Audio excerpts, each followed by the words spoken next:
Bismillahirrahmanirrahim. Sual belədir ki, Quranda bəzi insanların heyvana bənzədilməsi insan üçün təhqir deyilmi?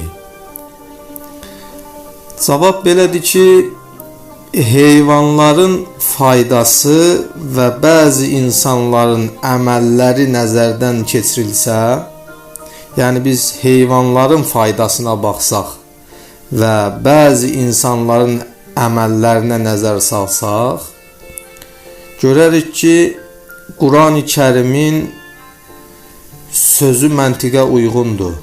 Allah ki, Quranda buyurur, onlar heyvan kimidirlər, bəlkə daha çox zəlalətdədirlər. Bu bənzətmə biz görərik ki, məntiqə uyğundur. Bəzi heyvanları nəzərdən keçirək. Məsələn, ən qiymətli libas, ən qiymətli geyim ipək qurdunun hazırladığı ipəkdən istehsal olunur. Ən mühüm qidalar heyvanlardan alınır.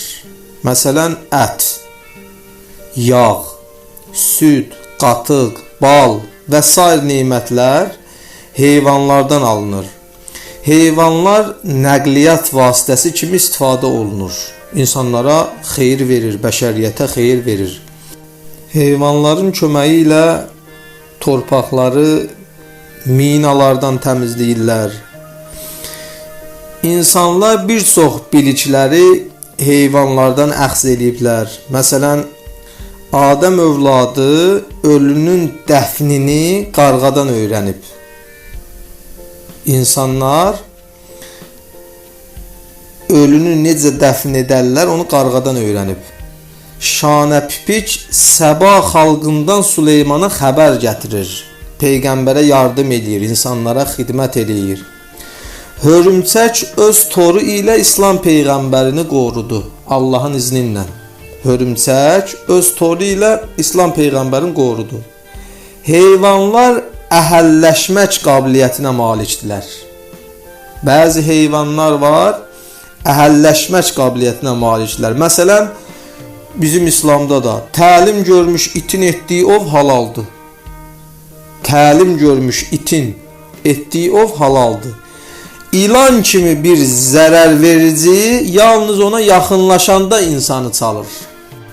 Amma təəssüflər olsun, elə insanlar da var ki, atom bombası ataraq bəşəriyyətin məhvinə fərman verir.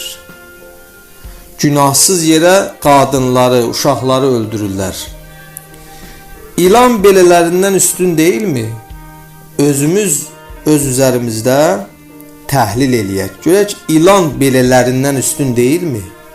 Gecə gündüz insanların maddi, mənəvi varlığını məhv etmək üçün ölkələrə təcavüz edənlər heyvandan pis deyilmi? İnsanlara xidmət etmək əvəzinə istəyirlər insanlara təcavüz eləsin. İstər mənəviyyatına, istər əxlaqına, istər etiqadına. Belə insanlar heyvandan da zərərlidir. Heyvandan da vəhşidirlər. Məzlum xalqların qanını axıdanlar azadlıq pərdəsi altında əxlaqsızlığı təbliğ edirlər. Heyvandan pis deyilmi bunlar? Əlbəttə ki, heyvandan da pisdirlər. Niyə? Çünki heyvanlar Allahın əmrin yerinə yetirirlər.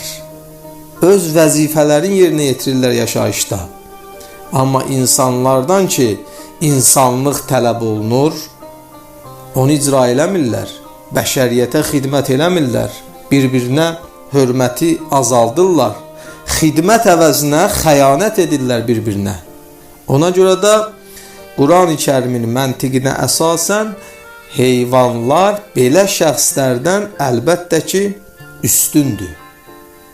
Heyvanlar belə şəxslərdən üstündür. Allah bizi həqiqi İslam sevər bəndələrdən qərar versin inşallah.